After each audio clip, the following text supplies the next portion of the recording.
तेव्हा काय म्हणावंय माणसाला, सकाळी सकाळी लवकर उठून ठेवलंय आणि मला म्हणते की चला बाहेर जायचंय फिरायला, लवकर लवकर तयार हो.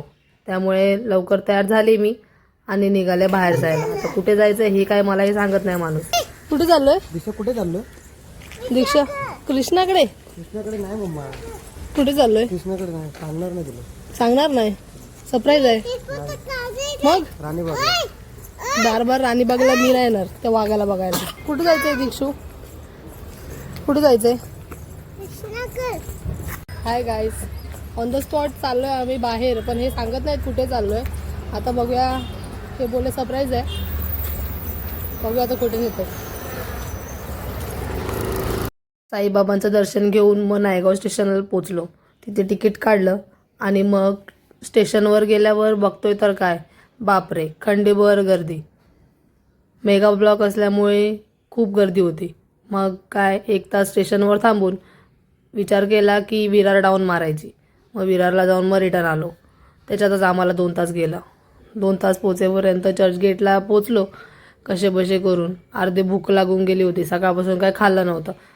आधी खाऊन घेतलं आणि मग पुढे निघालो. नंतर मला तिथे जाऊन सांगतात की कालाघोडा फेस्टिवलला जायचं आहे म्हणून. अरे देवा, एवढ्या वर्ष मुंबईमध्ये राहतोय पण कालाघोडा फेस्टिवल हा कधीच बघितला नव्हता. खूप वर्षापासूनची इच्छा होती माझी की हे फेस्टिवल बघायची. तर हे यांनी ही पण ती पूर्ण केलेली होती. कालाघोडा बघण्यासाठी सायन्स आणि ज्यांनी कॉमर्स घेतलेलं आहे त्या लोकांना तर काही समजणार नाही ह्यामधलं.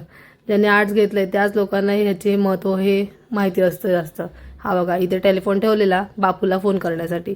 जुन्या जमान्यामध्ये असे हे फोन STD सर्व दुकानाबाहेर असायचं, 1 रुपया टाकून कॉल लावायचं. असे मग सगळे वेगवेगळे डिझाईन, डेकोरेशन, चित्र, कला, सगळे वेगवेगळ्या प्रकारचे घोडे इथे त्यांनी साकारलेले होते. तेच आम्ही इथे बघत होतो. भाईसाहेब पण एक नंबर. बघायला जर गेलात ना तर खूपच भारी वाटेल. एक एक डिझाईन, गळ्यातलं, कानातलं, परत बॅग्स, घरात ठेवायच्या ज्या गोष्टी आहेत, असे हाताने एक एक केलेले आहेत ना, खूप म्हणजे खूप असं बघण्यासारखंच होतं. इथे पण डेकोरेशन वगैरे खूप छान असं दिसत होतं आम्हाला. बाई, जागा तर एवढी फुल झालेली ना, उभा राहायला पण नव्हती. संडे म्हटल्यावर एवढा क्राऊड होता ना तिथे, खूपच भारी. इथे हार्ट शेप काढला होता आणि त्याच्यामध्ये गणपती, शिवाजी महाराज, ताज हॉटेल, ताजमहल, सगळे देव वगैरे इथे त्यांनी इथे वाईट ह्याच्यामध्ये ते साकारलेले होते. ते पण त्यांनी स्टॅच्यूच्या माध्यमातून लावलेले होते. ते पण आम्ही इथे बघत होतो. फोटोज वगैरे काढले, व्हिडिओज काढले, मग आम्ही निघालो. कालाघोडा फेस्टिवल म्हटल्यावर जास्त इथे आम्हाला घोडेच बघायला भेटले होते. व्हिडिओ मोठा आहे, तुम्हाला नेक्स्ट पार्टमध्ये बघायला भेटेल. Thank you so much watching. Bye.